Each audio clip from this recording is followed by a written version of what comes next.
Shalom Bapak Ibu yang dikasih Tuhan, kita bersyukur dalam anugerah Tuhan di kesempatan pagi hari ini.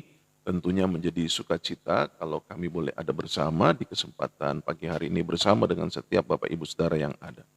Dan biarlah kiranya apa yang menjadi kebersamaan pagi hari ini boleh membawa setiap Bapak Ibu Saudara untuk semakin lebih lagi mengasihi Tuhan, untuk semakin lagi mencintai Tuhan ya. Puji Tuhan, Bapak Ibu saudara yang dikasih dalam Tuhan, pagi hari ini sebelum kita membahas apa yang menjadi topik pembahasan kita, yaitu bagaimana cara kerja Allah kepada para hakim-hakim ya. Nah, kita akan melihat di dalam kebenaran firman Tuhan. Namun pagi hari ini kalau saya boleh ada bersama dengan Bapak Ibu saudara untuk menyapa Bapak Ibu saudara menjadi satu sukacita dalam hidup saya ya. Dan hal ini biarlah kiranya juga menjadi sukacita dalam kehidupan Bapak Ibu Saudara yang ada ya, setiap pagi kita boleh bertemu seperti ini, lalu malam kita berdoa ya, puji Tuhan, haleluya ya. Saya tadi malam itu ampun dah ya, kadang-kadang kita kan modelnya kan on the spot ya. Artinya saya belajar dari mentor saya, Bapak Pendeta Gilbert Tumendong ya. Betul Bapak Ibu Saudara, kadang-kadang kita agak kurang persiapan ya. Apalagi kan saya pengkhotbah, bukan penyanyi. Anak saya ketawa tadi malam. Dia bilang, papi katanya begitu. Iya, saya sih nggak ngerti apa itu yang dibilang suara wanita. Lalu juga disebutkan ada satu nama ya, Maria Sandi. Maria Sandi lalu juga kuncinya F gitu. Ah udah kita nyanyi saja. Nggak taunya dia lagu tinggi sekali ya. Saya mau prepare untuk besoknya, untuk ntar malam. Supaya jangan sampai seperti itu. Bikin malu. Anak saya ketawa. Saya pikir, papi nggak malu, papi malah senang ketawa. Karena orang tahu saya adalah pengkhotbah, bukan penyanyi. Tapi saya mau menyanyi ya kan, dengan sukacita. Saya mau memuji Tuhan ya. Haleluya. Dan tentunya menjadi sukacita untuk apa yang menjadi kebersamaan kita, baik di dalam ajaib sabdanya pagi, maupun di dalam ajaib sabdanya malam ya. Bapak Ibu Saudara, senang bisa bersama dengan Bapak Ibu Saudara. Puji Tuhan, pagi hari ini kita kembali melanjutkan pembahasan kita berkaitan dengan hakim-hakim. Kemarin kita sudah belajar tentang Hakim Otniel ya. Nah, Bapak Ibu Saudara, saya mau mereview saja bahwa ada hakim-hakim yang bernama Otniel, itu hakim pertama yang dipilih Tuhan ya. Dia anaknya Kenas ya. Lalu juga ada Hakim Ehud. Nah, pagi hari ini kita akan membahas tentang Hakim Ehud ya, yang adalah anaknya Gera ya. Lalu juga ada Hakim Samgar. Nanti kita akan mengerti ada Hakim Deborah ya, wanita. Lalu juga ada Hakim Gideon, lalu ada Hakim Abimelek, lalu juga ada Hakim Tola, lalu juga ada Hakim Yair, lalu ada Hakim Yefta, lalu juga ada Hakim Ebzan, lalu juga ada Hakim Elon, lalu Abdon, lalu ada Hakim Simson, dan juga ada Imam Eli, serta ada Samuel ya. Nah, ini yang akan kita bahas dalam kesempatan bulan April. Nanti kita akan membahas kalau memang waktunya masih ada untuk kita membahas ya. Di bulan April ini kita juga akan membahas yaitu keturunan Yehuda yang sampai akhirnya datanglah atau lahirlah Daud ya. Nah, ini akan kita pelajari sepanjang bulan April ini, yaitu kita belajar tentang cara kerja Allah melalui hakim-hakim. Nah, ya. Jadi di sini kita akan lihat yang selanjutnya adalah bicara tentang Hakim Ehud. Nah, Bapak Ibu saudara kasih dalam Tuhan, kalau kita mau bicara tentang hakim-hakim yang ada ya, ini adalah hal yang perlu kita pastikan atau kita perhatikan bahwa hakim itu memiliki posisi ya, di mana hakim itu adalah seolah-olah itu seperti komandan militer ya. Kita sudah lihat bagaimana Otniel memimpin perang. Hakim-hakim ini juga adalah seolah-olah itu seperti gubernur politik ya. Nah, itu dia. Itu posisi hakim-hakim di dalam perjanjian lama. Dia seperti panglima militer, dia juga adalah seperti gubernur politik ya yang memimpin pada saat itu ya. Jadi ini bisa dalam posisi dia hanya sebagai panglima militer, dia juga bisa sebagai gubernur di dalam bidang politik. Tetapi juga dia bisa dua-duanya. Sekaligus dia adalah panglima militer, sekaligus juga dia adalah gubernur di dalam perpolitikan pada saat itu ya. Nah, kita lihat sekarang apa yang menjadi kebenaran firman Tuhan ya di dalam kitab Hakim-Hakim pasal yang ketiga ya. Kita lanjutkan, kemarin kita sudah membahas dalam episode sebelumnya, kita membahas tentang Otniel. Nah, sekarang kita lanjut dalam Hakim-Hakim 3 ayat yang ke-12. Tetapi orang Israel melakukan pula apa yang jahat di mata Tuhan. Lalu Eglon, Raja Moab, diberi tuan kuasa atas orang Israel oleh sebab mereka telah melakukan apa yang jahat di mata Tuhan. Raja ini mengajak Bani Amon dan Bani Amalek menjadi sekutunya. Lalu majulah ia memukul orang Israel kalah. Kota pohon korma diduduki mereka, 18 tahun lamanya orang Israel menjadi takluk kepada Eglon, Raja Moab. Lalu orang Israel berseru kepada Tuhan, maka Tuhan membangkitkan bagi mereka seorang penyelamat, yakni Ehud, anak Gera, orang Benyamin. Jadi dia dari suku keturunan Benyamin, ya, Bapak Ibu Saudara, ya. Kalau kemarin kita sudah melihat bagaimana Tuhan memilih Otniel, ya. Nah, ini juga yang akan kita pelajari selain Otniel, yaitu dia sebagai anak Kenas, ya. Sekarang kita belajar yaitu Ehud anak Gera. Ya. Dan Ehud membuat pedang yang bermata dua yang panjangnya hampir sehasta. Disandangnya lah itu di bawah pakaiannya pada pangkal paha kanannya. Nah, nanti kita akan lihat ya, saya akan jelaskan hal ini. Kemudian ia menyampaikan upeti kepada Eglon, Raja Moab. Adapun Eglon itu seorang yang sangat gendut. Ya.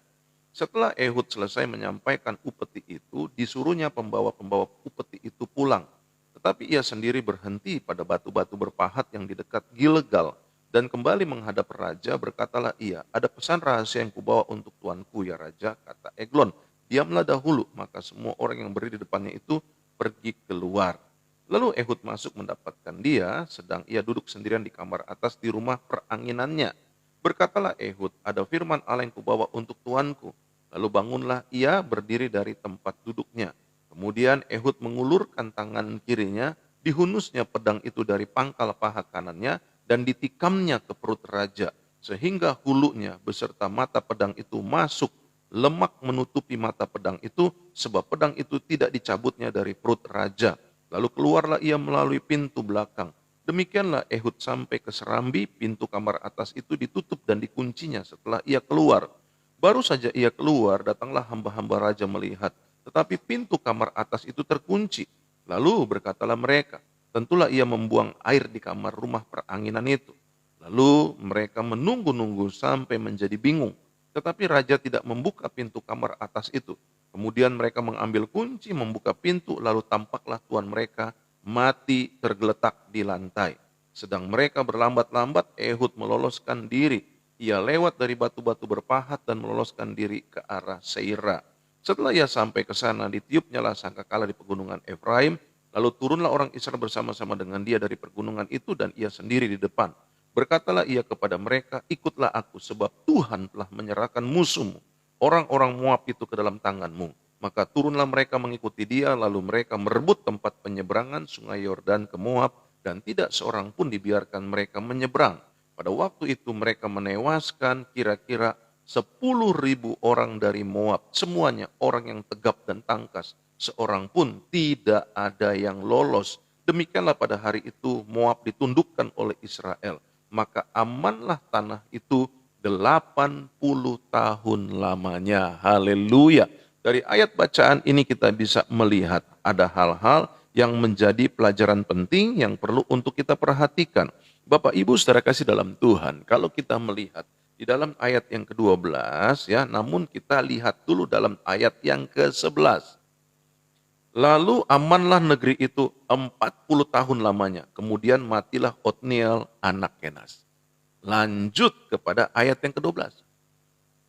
Tetapi orang Israel melakukan pula apa yang jahat di mata Tuhan. Bayangkan Bapak Ibu Saudara. Setelah Otniel memimpin bangsa itu dengan 40 tahun lamanya aman negeri itu. Karena mereka ada di bawah kepemimpinan seorang hakim, yaitu Otniel yang luar biasa. Tetapi setelah Otniel mati, apa yang terjadi? Mereka kembali kepada kejahatan-kejahatan orang Israel. Nah, inilah yang juga menjadi satu refleksi diri dalam diri kita. Ada kalanya kita sudah bertobat. Ada kalanya kita sudah mengatakan, saya sudah meninggalkan dosa-dosa tersebut. Berapa lama pertanyaannya? Ya, kalau kita mengacu kepada ayat firman Tuhan ini, 40 tahun loh Bapak Ibu Saudara. 40 tahun. Waktu yang lama. Waktu yang lama yang harusnya membentuk karakter dalam hidup orang-orang Israel untuk tetap bersikuku di dalam takut akan Tuhan. Namun kenyataannya, kita lihat di dalam ayat ini dikatakan, tetapi orang Israel melakukan pula apa yang jahat di mata Tuhan. Saya mau katakan Bapak Ibu serasi dalam Tuhan, mungkin kita dapat berkata bahwa tidak ada yang melihat kita dengan segala dosa dan kesalahan kita. Tetapi ini yang saya mau katakan, hati-hati.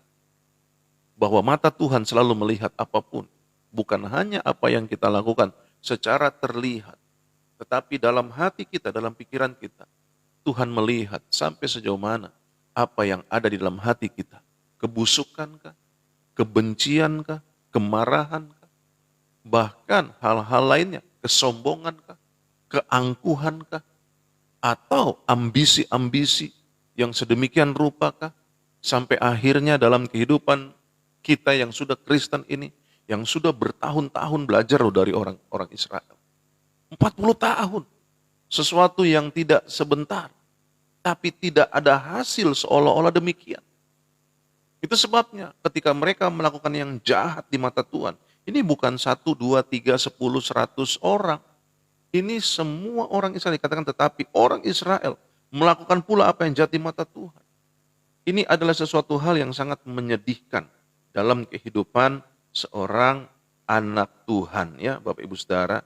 Kalau kita melihat apa yang terjadi dalam kehidupan orang Israel, bahwa ini adalah hal-hal yang mana menjadikan kita seringkali tidak bertumbuh secara sehat, kita tidak bertumbuh secara baik, ya. Kenapa? Karena kita menjadi jauh dari Tuhan. Karena kita Kristen, tetapi hanya sebatas pengakuan melalui keturunan, pengakuan melalui identitas, itu KTP. Tapi tidak ada sesuatu yang berangkat dari hati yang sungguh, yang cinta, yang sejati untuk mengasihi Tuhan Yesus. Bapak Ibu saya kasih dalam Tuhan, kita belajar dari bangsa Israel. Bagaimana mereka tegar tengkuknya, bagaimana mereka bodohnya pada masa itu. Ya, selama 40 tahun ketika dipimpin oleh Hakim Otniel, jangan bicara Hakim Otniel, mereka sudah melihat bagaimana kepemimpinan dari Musa, bahkan juga Yosua, sepenuhnya semua sampai kepada hakim-hakim. Nah, inilah hal yang perlu kita refleksikan dalam diri kita, ya. Apakah kita sungguh-sungguh dalam pertobatan kita? Apakah kita sungguh-sungguh di dalam takut akan Tuhan? Ini penting supaya kita boleh mengasihi Tuhan dengan sungguh, ya.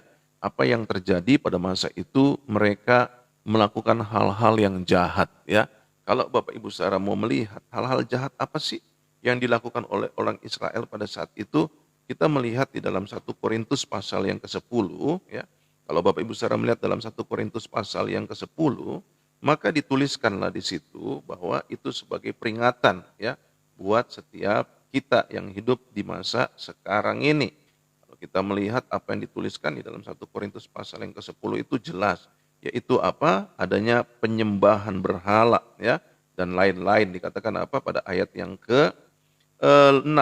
1 Korintus pasal yang semuanya telah menjadi contoh bagi kita untuk memperingatkan kita supaya jangan, yang pertama apa? Menginginkan hal-hal yang jahat yang mereka perbuat. Supaya jangan apa? Menjadi penyembah-penyembah berhala dalam ayat yang ke-7. Ya. Lalu dikatakan ayat yang ke-8, janganlah kita melakukan percabulan. Mereka melakukan percabulan sedemikian rupa. Bukan hanya secara spirit, ya, dengan roh-roh setan-setan, dengan berhala-berhala, tetapi juga melakukan perjinahan. Itu sebabnya kenapa Musa pada waktu itu pun juga harus mengeluarkan surat cerai, ya. Bukan Tuhan loh, Musa. Kalau kita mengacu kepada Matius pasal yang ke-9 tentang perceraian, ya, bahwa Allah tidak menginginkan perceraian. Tetapi itulah yang terjadi karena keadaan-keadaan yang ada itu sehingga Musa terdesak untuk membuat surat cerai. Bukan Tuhan, Musa, ya, yang dengan inisiatifnya sendiri. Nah, ini yang dikatakan, nah, mereka melakukan percabulan, ya. Lalu apa? Di dalam ayat 9-nya dalam 1 Korintus 10 mencobai Allah, ya. Lalu apa? Ayat 10-nya bersungut-sungut gitu loh ya. Nah, inilah hal-hal yang menjadi contoh dikatakan dalam ayat yang ke-11 menjadi peringatan bagi kita yang hidup pada waktu di mana zaman akhir telah tiba ya. Jadi di sini kita bisa melihat Bapak Ibu saudara kasih dalam Tuhan. Kembali kepada apa yang menjadi pembahasan kita di kesempatan pagi hari ini tentang Ehud ya. Jadi jelas bagaimana orang-orang Israel dalam keadaan yang seperti itu ya. Lalu apa dikatakan dalam ayat yang ke-12? Lalu Eglon, raja Moab, tetangga mereka nih, ya tetangga daripada di mana mereka ada di Kanaan itu ya. Apa yang dikatakan? Diberi Tuhan kuasa atas orang Israel oleh sebab mereka telah melakukan apa yang jahat di mata Tuhan. Lihat. Ketika mereka melakukan kejahatan, orang-orang Israel melakukan kejahatan ya di mata Tuhan. Tuhan bisa izinkan kepada orang-orang yang akan melakukan tekanan, melakukan pressure, melakukan tindakan-tindakan di mana akhirnya kita menyadari ya gitu. Ini yang dilakukan oleh Tuhan. Maka dikatakan apa? Eglon raja Moab diberi kuasa oleh Tuhan ya, diberi Tuhan kuasa atas orang Israel. Nah, untuk apa? Untuk menaklukkan bangsa Israel, untuk melakukan penyerangan kepada orang Israel. Bahkan bukan hanya itu. Berapa lama mereka diperbudak ya, mereka ditaklukkan oleh Eglon ya, ataupun juga oleh Raja Moab ini. Ya, apa yang dilakukan di dalam ayat yang ke-14 Hakim-Hakim 3. 18 tahun lamanya orang Israel menjadi takluk ya, menjadi budak, menjadi hamba kepada Eglon Raja Moab. Bayangkan dosa yang dibuat itu mahal harganya. Waktu 18 tahun itu bukan waktu yang sedikit ya Bapak Ibu Saudara. Itu adalah waktu yang cukup untuk bertumbuhnya dari seorang bayi sampai orang tua, bahkan dia bisa memiliki keluarga. Itu satu waktu yang maksud saya gini, 18 tahun itu adalah waktu yang cukup berat ya untuk orang Israel yang mengalami kemerdekaan, kemenangan sebelumnya ya, di mana selama 40 tahun aman gitu loh. Tetapi 18 tahun kemudian mereka dikendalikan oleh yang namanya Eglon Raja Moab. Nah, ini kita lihat ya cara kerja Tuhan ya, Bapak Ibu saudara kasih dalam Tuhan. Dalam kesalahan orang Israel, herannya Tuhan tetap membela. Ya, walaupun resikonya adalah ditaklukkan, ya, dikendalikan, diperbudak selama 18 tahun. Tetapi Tuhan tidak tinggal diam. Nah, ini juga yang perlu menjadi sebuah kekuatan dalam diri kita ya Bapak Ibu Saudara. Kenapa begini? Kita bisa salah, kita bisa jatuh dalam dosa, tapi bangkit lagi dong gitu ya kan.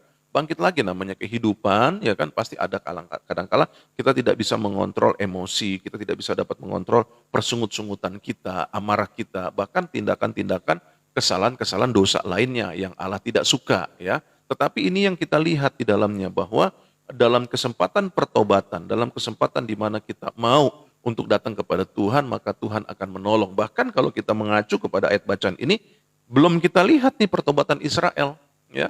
Namun di situ Tuhan sudah melakukan sebuah rencana, ya, di mana Dia menetapkan Ehud sebagai hakim pengganti dari Otniel, ya. Nah, sedikit tentang latar belakang Ehud, kita tahu bahwa apa yang menjadi kisah Ehud ini sendiri, ya, Bapak Ibu Saudara, bahwa Ehud ini memiliki sesuatu yang menjadi hal yang tidak umum, tidak lazim.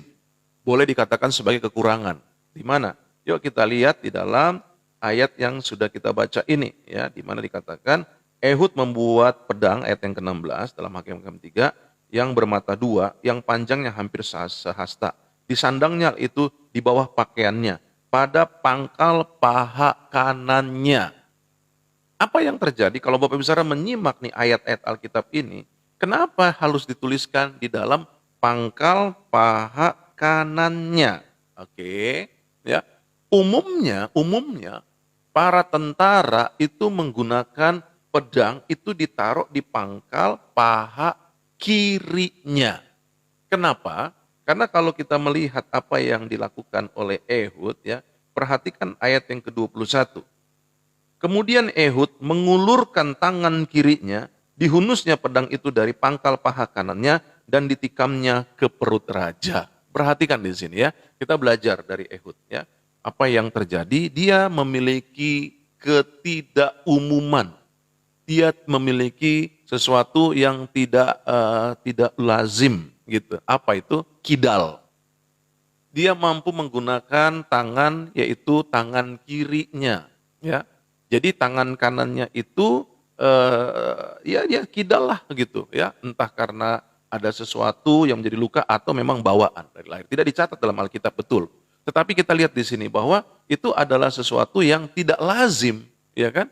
Tidak umum seorang kidal, gitu loh. Ya kita semua rata-rata menggunakan tangan kanan dalam hal-hal tindakan-tindakan ambil apa dan sebagainya. Nah, Ehud ini adalah orang yang memiliki ketidaklaziman, ketidakumuman, ya, yaitu tangannya kidal. Nah, lihat bagaimana cara Allah menetapkan Ehud sehingga dengan demikian Bapak Ibu saudara kasih dalam Tuhan, waktu ia menyembunyikan pedangnya di sebelah pangkal kanan pahanya, ya, itu hampir tidak diperiksa. Tidak diperiksa, kenapa? Orang kalau masuk menemui raja, kan dia harus meninggalkan senjatanya dan sebagainya untuk keamanan raja. Oke? Nah, tetapi dalam pemeriksaan itu rupanya mungkin tidak terlihat. Sehingga mereka berkata bahwa, oh dia tidak menggunakan senjata. Padahal di sebelah kanannya disembunyikan senjata itu. Ya.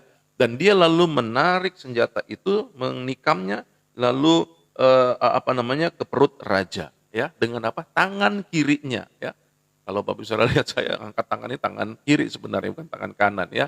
Nah, tetapi itu yang saya bilang bahwa inilah cara kerja Tuhan. Ehud artinya begini. Ehud itu bukan orang yang rata-rata menggunakan tangan kanan. Ehud itu kidal, dia pengguna tangan kiri. Yang saya mau sampaikan pada kesempatan ini adalah mengingatkan kepada Bapak Ibu Saudara, apapun yang menjadi keterbatasanmu, apapun yang menjadi ketidaklaziman pada umumnya dalam dirimu, ya kan, bahwa Tuhan masih bisa pakai engkau di dalam segala apa yang menjadi bahkan ketidakumuman, ketidaklaziman yang dilakukan oleh orang banyak pada umumnya. Jadi di sini kita bisa melihat nih, bahwa ukuran yang diukurkan Tuhan itu bukanlah ukuran yang diukurkan oleh manusia, ya. Sehingga kalau manusia bilang, wah ini dia begini, oh ini bagus nih, dia hebat nih. Oh dari tampilannya baik nih dan sebagainya. Ya betul dalam hal penilaian seperti itu umumnya ya kan ditaruh umum seperti itu adalah hal yang baik. Tetapi sehingga ada sesuatu yang menjadi pemisah kalau kita melihat ada hal yang kurang yang dimiliki oleh orang yang tidak umum, yang tidak lazim. Ya. Tapi Allah tidak demikian. Dia melakukan sesuatu yang luar biasa. Ya. Dia menggunakan Ehud yang kidal ini, ya, yang tidak umum ini, tidak lazim ini. Untuk apa? Untuk melakukan misinya Allah. Untuk apa? Untuk menyelamatkan bangsa Israel. Kita sudah baca ayatnya, akhirnya Ehud memimpin dan dia memimpin selama 80 tahun. Amanlah negeri itu ya. Nah kita lihat lagi dalam kehidupan Ehud, bukan hanya dia memiliki ketidaklaziman ya, tetapi juga kita belajar di sini. Apa yang bisa kita pelajari dalam diri Ehud? Dia adalah seorang yang pemberani, Bapak Ibu Saudara. Pemberani. Waktu dia berkata apa bahwa oh iya, saya ada pesan ya. Nah, perhatikan di situ. Dia membawa upeti kepada Raja Eglon. Oke. Apa yang dilakukannya ketika dia membawa upeti, saya percayalah. Dia sudah melihat sebagai strategi perangnya. Di mana ada penjaga, di mana ada pengawal dan sebagainya ya. Ini adalah hal yang memang tidak dituliskan, tetapi saya berpikir kalau saya akan berniat untuk membunuh musuh, dikatakan demikian ya. Raja Eglon adalah musuh daripada orang Israel. Tentunya ketika dia membawa misi itu sebagai bentuk upeti ya seolah-olah seperti itu, namun di situ dia mempelajari setiap area, dia mempelajari setiap sudut, dia mempelajari setiap apa yang menjadi kegiatan-kegiatan di istana Raja Eglon ya, atau lebih tepatnya dikatakan di situ bagaimana dia ada di pada saat itu ada di di peranginan ya, di rumah peranginannya ya, di kamar atas. Nah, Bapak Ibu saudara kasih dalam Tuhan, apa yang saya mau sampaikan di sini bahwa Ehud berani. Dia bilang apa? Setelah dia sudah mulai jalan kembali ya kan, maka tiba-tiba Ehud bilang begini. Setelah Ehud ayat yang ke-18. Setelah Ehud selesai menyampaikan upeti itu, disuruhnya pembawa-pembawa upeti itu pulang. Tetapi ia sendiri loh. Ia sendiri berhenti pada batu-batu berpahat yang dekat Gilgal dan kembali menghadap raja. Bayangkan, ini adalah sesuatu hal yang tidak gampang. Ya, dia memiliki tekad, dia memiliki mental untuk apa? Untuk melakukan, yaitu membunuh raja itu sendiri. Ya, nah Bapak Ibu saya kasih dalam Tuhan. Dari sisi ini kita juga melihat, kok boleh? Ya kan seperti itu. Ya kan? Kalau kita berpikirnya begini, kok boleh sih Tuhan izinkan Ehud membunuh? Betul? Kita berpikirnya seperti itu. Kadangkala kita melihat bahwa, loh kok boleh ya? Gitu. Oke, jangan lupa, ini adalah konteks bicara tentang perjanjian lama ya. Jadi jangan salah mengerti Bapak Ibu Saudara. Dalam keadaan itu, Allah memiliki caranya sendiri. Tetapi kita tahu bahwa ketika Yesus mati di atas kayu salib, ya, maka sistem yang ada di dalam hukum perjanjian lama itu digenapkan di dalam keberadaan Kristus. Dengan kata lain, bahwa Kristus menyempurnakan apa yang menjadi hukum di dalam hukum Taurat, di dalam hukum-hukum yang berlaku pada saat itu. Oke? Maka Allah melalui keberadaannya di dalam Yesus Kristus Tuhan, ia menyatakan apa? Kasihilah musuhmu. Nah, ini tidak boleh kita lakukan ya Bapak Ibu Saudara. Tapi maksud saya di sini kita belajar ya, kita belajar melihat. Ini juga mungkin menjadi pertanyaan-pertanyaan Bapak Ibu Saudara sebagaimana pertanyaan dalam diri saya kan begitu kan? Oh, boleh ya gitu ya.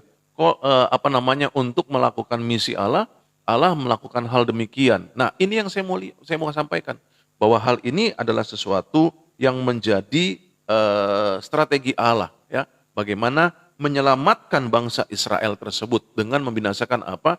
Musuh itu sendiri ya, dengan cara-cara yang seperti itu. Tetapi tentunya hal ini tidak berlaku dalam kehidupan kita. Hanya kita dapat mengerti makna di dalam kebenaran firman Tuhan ini bahwa Allah bisa pakai apa aja loh gitu. Allah bisa kerjakan apa aja loh.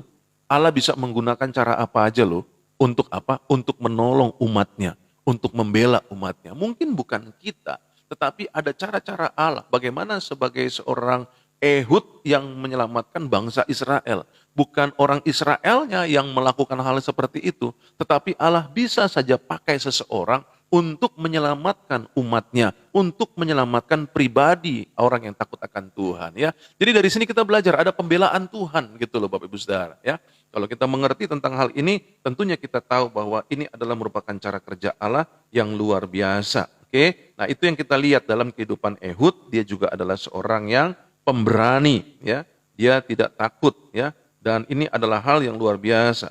Bapak Ibu saya kasih dalam Tuhan, kalau kita mengacu kepada apa yang menjadi hal yang dilakukan oleh Ehud, ya, dalam keterbatasannya atau dalam ketidaknormalannya pada umumnya. Orang menggunakan tangan kanan, dia menggunakan tangan kiri. Kemampuan dia sebagai orang kidal. Ya. Nah, di sini kita bisa melihat bahwa sebenarnya dalam pemakaian Tuhan, dalam cara Tuhan menolong membela kita, ataupun menyatakan kuasanya, itu tidak tergantung dengan kemampuan. Ya. Tidak tergantung dengan kemampuan. Kemampuan kita apa sih? Ya kan begitu. Tetapi hal ini akan Allah kerjakan tergantung kemauan kita. Mau enggak? Gitu loh. Kalau kita tidak mau untuk dipakai Tuhan, kalau kita tidak mau untuk dijadikan alatnya Tuhan, kalau kita tidak mau untuk menjadi role model buat orang lain dalam kehidupan kita, bagaimana Allah memberkati, bagaimana Allah membentuk dan sebagainya. Ya nggak bisa, walaupun kita berpikir bahwa saya mampu, saya bisa. Allah tidak melihat hal tersebut. Allah hanya melihat sampai sejauh mana kemauanmu, ya, tekadmu. Itu yang Allah pertimbangkan, itu yang Allah lihat, itu yang Allah ingin lakukan dalam kehidupan setiap kita. Ya. Oleh karena itu dalam kesempatan Sabtu pagi hari ini, Bapak Ibu saya kasih dalam Tuhan, yuk kita mulai melihat bagaimana cara kerja Tuhan di dalam kehidupan Ehud. Ya. Nah inilah hal-hal yang akan kita pelajari lebih jauh lagi ya. Karena kita tahu bahwa bagaimana cara kerja Tuhan yang luar biasa ya. Selanjutnya kita melihat Bapak Ibu saya kasih dalam Tuhan, apa yang bisa kita pelajari di dalam pelajaran ini ya, di mana oleh karena pemberontakan orang Israel mereka mengalami kekalahan, mereka dijajah, mereka diperbudak ya. Nah, tetapi inilah hal yang luar biasa di di mana Tuhan tetap mendengar teriakan umatnya, di mana Tuhan tetap menolong apa yang menjadi kesalahan-kesalahan, bahkan kesalahan fatal yang dilakukan oleh orang-orang Israel dengan menyembah berhala-berhala yang ada, ya. Nah, inilah hal yang juga perlu untuk kita pelajari, bahwa dalam keberadaan kita yang sudah berdosa, Tuhan mau tetap untuk kita bertobat. Tuhan mau untuk kita tetap kembali kepadanya, ya. Hal ini penting untuk kita miliki dalam kesadaran kita, dalam pemahaman kita, supaya kita semakin hari semakin lebih baik di dalam menjalani kehidupan ini, ya. Nah, selanjutnya kita bisa melihat apa yang terjadi ketika Tuhan mulai melakukan caranya melalui Ehud. Kita bisa melihat bagaimana akhirnya mereka mengalami damai, mengalami aman selama 80 tahun, ya.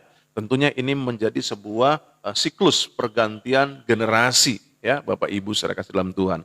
Hal yang sama pun biarlah menjadi sebuah pemahaman dalam kehidupan kita, ya, di mana kita harus melakukan apa yang harus kita lakukan, bukan sebagai bentuk kemampuan kita, tetapi lebih kepada kemauan kita, ya. Ini perlu diingat, ya, bahwa Tuhan akan bekerja bukan karena kemampuan kita. Ingat di dalam Efesus pasal yang kedua bahwa karena kasih anugerah kamu diselamatkan, itu bukan hasil usahamu. Jadi jangan dibalik, ya, jangan dibalik. Kita harus memiliki kemauan dulu, nanti dilatih oleh Tuhan. Sehingga dalam pelatihan Tuhan kita memiliki kemampuan, gitu, ya.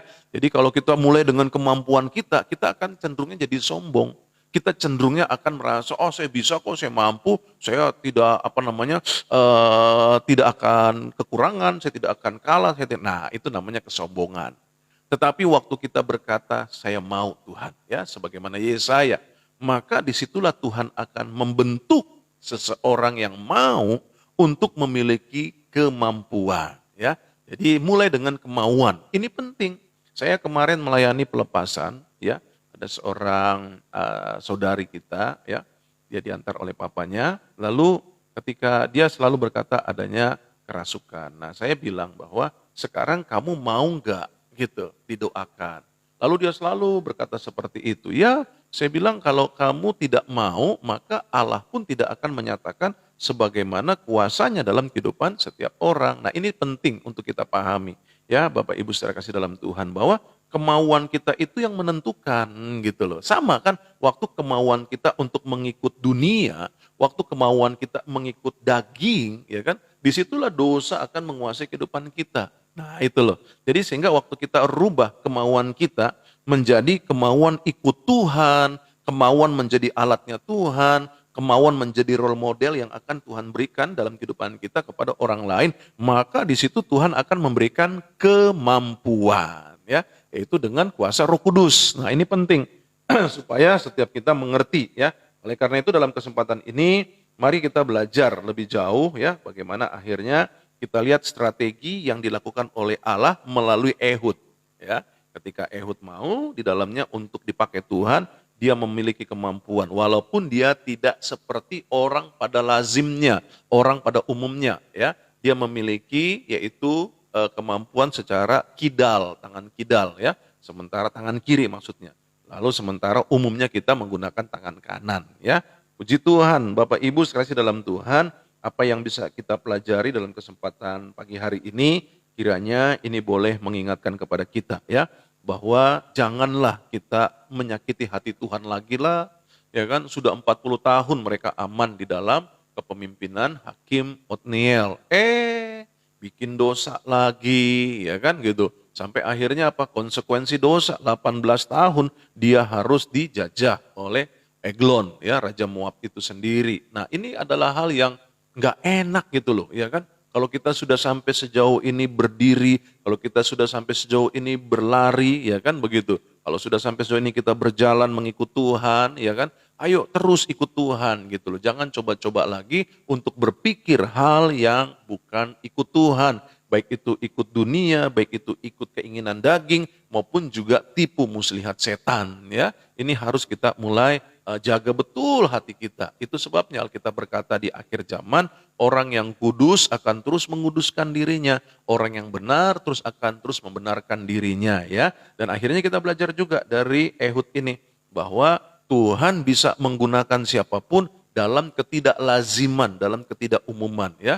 Mungkin kita berkata, aduh saya kurang tinggi, atau saya kurang ini, kurang itu, mungkin saya kurang apa dan kurang apa, ya kan seperti itu. Saya mau katakan jangan sampai kita menjadi kalah dengan apa yang menjadi tidak umumnya, tidak lazimnya. Tuhan masih bisa pakai kok. Ini juga mengingatkan kepada kita dalam kekuranganmu, dalam ketidakumumanmu, dalam ketidaklazimanmu kepada seperti banyaknya orang, Tuhan masih bisa pakai. Ya, Tuhan masih bisa lakukan sesuatu yang luar biasa, ya. Dari sini kita belajar dari Ehud ini, ya. Dan bahkan bukan cuma itu, ketika Ehud diperintahkan seperti itu, dia memiliki keberanian, dia memiliki tekad yang luar biasa, ya kan? Nah, ini juga harusnya kita miliki dalam pemahaman kita, ya. Bahwa dalam hidup ini harus berani, Bapak Ibu Saudara. Jangan cuma hanya ada dalam pikiran kita. Kita berpikir, aduh sebaiknya begini ya, aduh sebaiknya begitu ya, aduh harusnya begini ya, aduh harusnya begitu ya, aduh kenapa begini, kenapa, itu tidak berani namanya, itu tidak berani, itu hanya mengira-ngira, ya. Tetapi kalau kita bicara tentang saya berdoa, Tuhan ingatkan saya harus ini, harus itu, wah itu luar biasa. Di dalamnya juga kita harus berani apa? Melepaskan dosa. Di dalamnya juga kita harus berani apa? Berani lari meninggalkan dosa. Itu yang saya sebut sebagai keberanian. Ehud begitu. Ehud di dalam keberadaan itu berani dia. Ketika dia punya pengawal-pengawal yang lainnya dan sebagainya, dia bilang kalian pulang, nah saya mau kembali kepada raja, saya ada pesan. Ya kan begitu. Itu luar biasa loh. Bayangkan Bapak Ibu Saudara, dalam keadaan itu tentunya dia Ehud juga adalah seorang manusia biasa. Dia melihat pengawal dan sebagainya. Lalu apa yang terjadi? Dia mulai melihat dan mempelajari, bahkan dia memasang strategi. Ya kan? Kenyataannya apa? Dia ngomong dulu sama Raja Eglon untuk mengatakan ada pesan. Ya kan seperti itu. Sehingga Raja Eglon mulai bilang, oke sekarang kalian semua keluar dulu. Ya, saya mau ngomong 4 mata, kira-kira seperti itu. Nah, apa yang terjadi ketika Ehud mulai menusuk dengan tangan kirinya, lambung yang ada, lalu dia mulai mengunci itu. Ya, kamar atas itu dia kunci semua, lalu dia lompat dari sisi yang lain. Ya, nah penjaga-penjaganya Raja Eglon ini bingung gitu kan, kenapa lama, lalu juga dia mungkin melihat Ehud. Nah ketika dia melihat Ehud di situ mungkin udah selesai kan pikirnya seperti itu bicara sama Raja.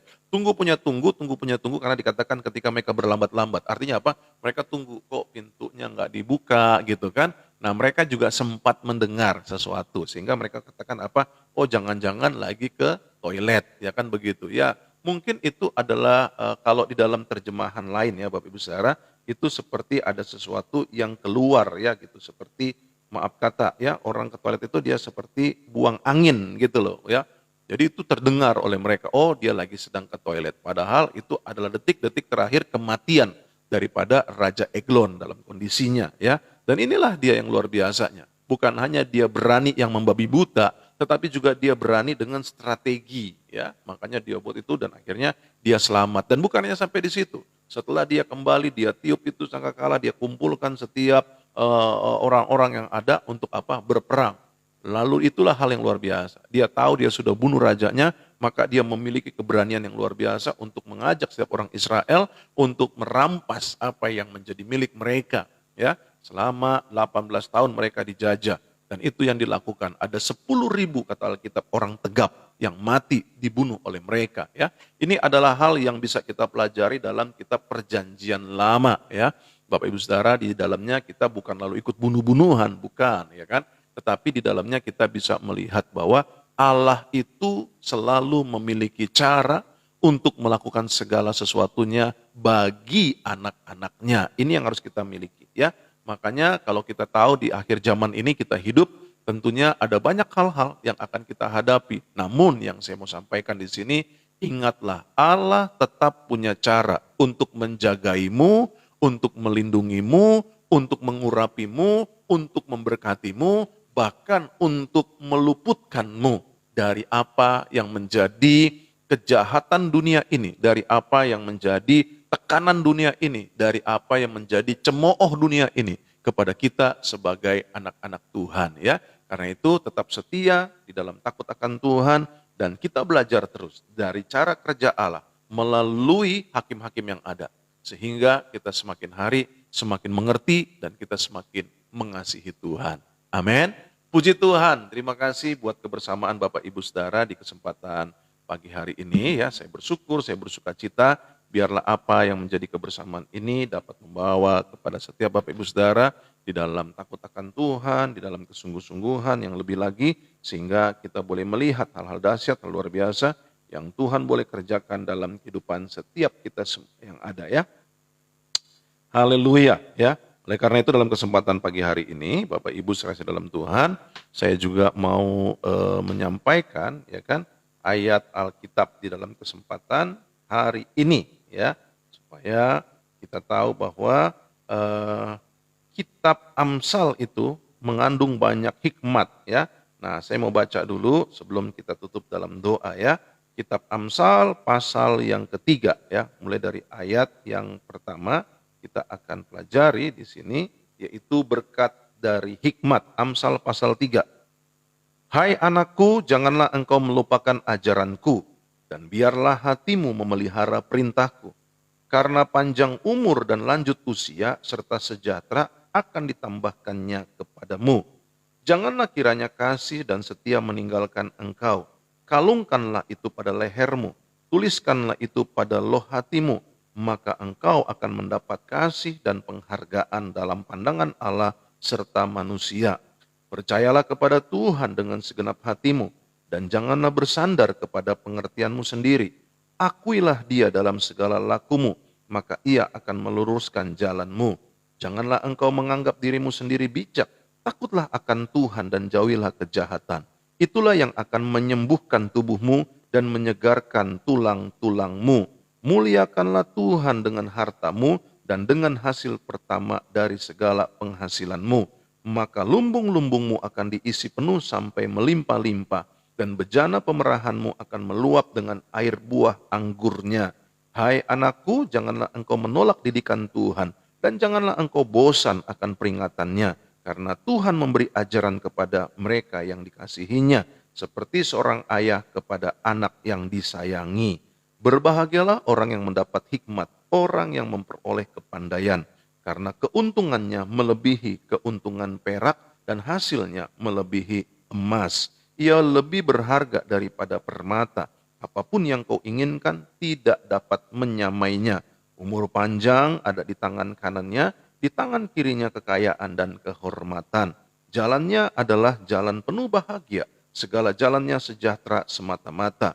Ia menjadi pohon kehidupan bagi orang yang memegangnya. Siapa yang berpegang padanya akan disebut berbahagia.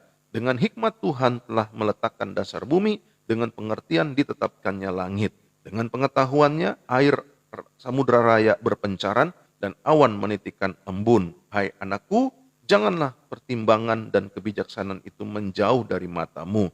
Peliharalah itu, maka itu akan menjadi kehidupan bagi jiwamu dan perhiasan bagi lehermu. Maka engkau akan berjalan di jalanmu dengan aman, dan kakimu tidak akan terantuk. Jikalau engkau berbaring, engkau tidak akan terkejut, tetapi engkau akan berbaring dan tidur nyenyak. Janganlah takut kepada kekejutan yang tiba-tiba, atau kepada kebinasan orang fasik. Bila itu datang, karena Tuhanlah yang akan menjadi sandaranmu dan akan menghindarkan kakimu dari jerat. Janganlah menahan kebaikan daripada orang-orang yang berhak menerimanya, padahal engkau mampu melakukannya. Janganlah engkau berkata kepada sesamamu, pergilah dan kembalilah besok akan kuberi, sedangkan yang diminta ada padamu. Janganlah merencanakan kejahatan terhadap sesamamu, sedangkan tanpa curiga ia tinggal bersama-sama dengan engkau. Janganlah bertengkar tidak semena-mena dengan seseorang, jikalau ia tidak berbuat jahat kepadamu. Janganlah iri hati kepada orang yang melakukan kelaliman, dan janganlah memilih satu pun dari jalannya. Karena orang yang sesat adalah kekejian bagi Tuhan, tetapi dengan orang jujur ia bergaul erat. Kutuk Tuhan ada di dalam rumah orang fasik, tetapi tempat kediaman orang benar diberkatinya. Apabila ia menghadapi pencemooh, maka ia pun mencemooh. Tapi orang yang rendah hati dikasihinya. Orang yang bijak akan mewarisi kehormatan, tetapi orang yang bebal akan menerima cemooh. Haleluya. Inilah yang menjadi kata hikmat yang Allah berikan dalam kehidupan kita di kesempatan tanggal 3 April ini. Kita membaca di dalam kitab Amsal pasal yang ketiga ya. Jadi Bapak Ibu Saudara mengakhiri setiap kali kita boleh ada di dalam ajaib sabdanya, maka kita boleh membaca kitab Amsal ya. Hal ini adalah untuk mengingatkan kita bahwa ada yang namanya hikmat Allah ya. Ada yang namanya kasih Allah melalui firman Allah yang kita baca. Puji Tuhan, Bapak Ibu saya kasih dalam Tuhan. Terima kasih buat kebersamaan pagi hari ini. Hal-hal baik yang daripada Tuhan kiranya boleh terus menyertai kehidupan setiap kita semua yang ada ya. Haleluya. Saya bersyukur bersama setiap Bapak Ibu Saudara yang ada ya. Kiranya hal-hal baik yang daripada Tuhan itu yang boleh menjadi bagian dalam kehidupan kita semua yang ada. Mari kita akhiri apa yang menjadi kebersamaan kita pagi hari ini, kita bersyukur ya. Hari ini juga kita bersyukur khususnya buat setiap jemaat Tuhan yang ada di GBI Glow Fellowship Center ya. Karena dalam kesempatan hari ini adalah hari ulang tahun GBI Glow Fellowship Center ya. Kita juga mengucapkan selamat ulang tahun yang ke-14 pada kesempatan hari ini. Bersama dengan Bapak Pendeta Gilbert Lumendong sebagai Gembala Senior dan juga seluruh cabang dan juga semua network semuanya bersuka cita untuk apa yang menjadi ulang tahun pada hari ini. Puji Tuhan, haleluya ya. Kita berdoa, kita bersyukur mengakhiri kebersamaan kita. Bapak terima kasih buat anugerah-Mu di kesempatan pagi hari ini. Kami sudah boleh berada di dalam hadirat-Mu untuk memuji, untuk berdoa, bahkan juga untuk merenungkan firman Tuhan yang ada. Tuhan berkati setiap Bapak Ibu Saudara, berkati di dalam kesehatan, berkati di dalam dagang, dalam toko, dalam usaha, bahkan di dalam pekerjaan mereka yang ada. Hal-hal baik yang daripada Tuhan menjadi bagian dalam kehidupan setiap Bapak Ibu Saudara yang ada. Kami juga berdoa, Tuhan berkati buat keluarga rumah tangga, Tuhan kiranya juga memberkati buat suami, istri, orang tua, anak, anak mantu, cucu, semuanya diberkati Tuhan. Kami berdoa hal-hal baik yang daripada Tuhan menjadi bagian dalam kehidupan setiap Bapak Ibu Saudara yang ada. Bahkan kalau pagi hari ini ada yang sakit, hamba berdoa baik buat Ibu Nike maupun juga buat Ibu Duma dan juga buat yang lainnya. Oleh kuasa bilur darah Tuhan Yesus, mujizat Tuhan dinyatakan sembuh dalam nama Tuhan Yesus. Kesembuhan menjadi bagian dalam kehidupan setiap Bapak Ibu Saudara yang ada. Bahkan kami juga berdoa dalam kesempatan pagi hari ini, kalau ada hal-hal yang harus dilakukan, di mana pergumulan berat di dalamnya, Tuhan campur tangan, Tuhan tolong angkat setiap pergumulan Bapak Ibu Saudara yang ada, sehingga mereka boleh kembali mengalami kelegaan di dalam Tuhan Yesus Kristus. Dalam nama Tuhan Yesus kami melepaskan doa berkat buat setiap Bapak Ibu Saudara, dimanapun mereka berada. Terima kasih Bapak di surga. Akhirnya kami berdoa juga buat gereja-gereja Tuhan di mana-mana tempat, dalam persiapan Paskah, dalam kesempatan esok hari pun, Tuhan kiranya juga memberkati. Kami juga berdoa, Tuhan kiranya juga memberkati buat GBI Glow Fellowship Center, yang hari ini sudah berulang tahun 14 tahun, Tuhan kiranya juga terus memberkati. Begitupun buat Bapak Gembala Sidang, yaitu Bapak Pendeta Gilbert Lumendong, Tuhan juga kiranya memberkati di dalam apa yang menjadi anugerah dan kepercayaan Tuhan untuk memimpin GBI Glow Fellowship Center selama 14 tahun ini. Dan tahun-tahun ke depan menjadi tahun-tahun luar biasa, menjadi tahun-tahun di mana nama Tuhan terus dipermuliakan, Tuhan ditinggikan. Terima kasih Bapak di surga, berkati hamba-hamba Tuhan di mana-mana tempat. Berkati mereka di dalam apa yang menjadi kesehatan, di dalam apa yang menjadi aktivitas hidup mereka yang ada. Terpujilah Tuhan kekal selamanya. Akhirnya kami juga berdoa buat negeri dan bangsa kami Indonesia. Ke dalam tangan Tuhan yang kuat kami serahkan. Berkati Indonesia, lawat Indonesia. Berkati juga Bapak Presiden, Bapak Wakil Presiden, para menteri, bahkan juga buat kepala daerah, bahkan juga setiap pemimpin-pemimpin bangsa kami lainnya. Roh takut akan Tuhan, hikmat daripada Tuhan menjadi bagian dalam kehidupan setiap mereka yang ada. Berkati keamanan Indonesia. Kami menolak segala hal apapun yang menjadi teror. Kami patahkan dalam nama Tuhan Yesus. Ada tangan Tuhan yang mencegah, ada tangan Tuhan yang menjaga, ada tangan Tuhan yang membatalkan segala niat-niat jahat yang ada. Karena itu kami berdoa, Tuhan kiranya memberkati buat Densus 88, bahkan juga buat setiap mereka yang anti teroris yang ada pun Tuhan juga kiranya memberkati. Kami juga berdoa buat TNI, Polri, baik buat Panglima, buat Bapak Panglima maupun juga buat Bapak Kapolri, Tuhan kiranya juga memberkati. Berkati kesehatan hamba-Mu ini, bahkan di dalam apa yang menjadi penjagaan atas Indonesia kami serahkan ke dalam tangan Tuhan Yesus Kristus yang kuat melalui aparatur, melalui setiap aparat pemerintah khususnya keamanan baik melalui TNI maupun Polri yang ada. Terima kasih Bapak, berkati juga para medis, dokter, perawat, suster, semuanya, brother. Tuhan kiranya juga memberkati, bahkan keluarga mereka masing-masing pun dalam penjagaan Tuhan, dalam perlindungan Tuhan. Kami berdoa dalam pelaksanaan vaksin pun semua boleh berjalan dengan baik dan lancar, tidak ada hambatan apapun. Dan Indonesia sehat, Indonesia diberkati Tuhan. Terima kasih Bapak di surga. Akhirnya Bapak Ibu serasi dalam Tuhan, ingatlah bahwa sesungguhnya Allah itu baik. Sekali-kali Ia tidak pernah meninggalkan kita. Ia menyertai kita sampai kesudahan akhir zaman.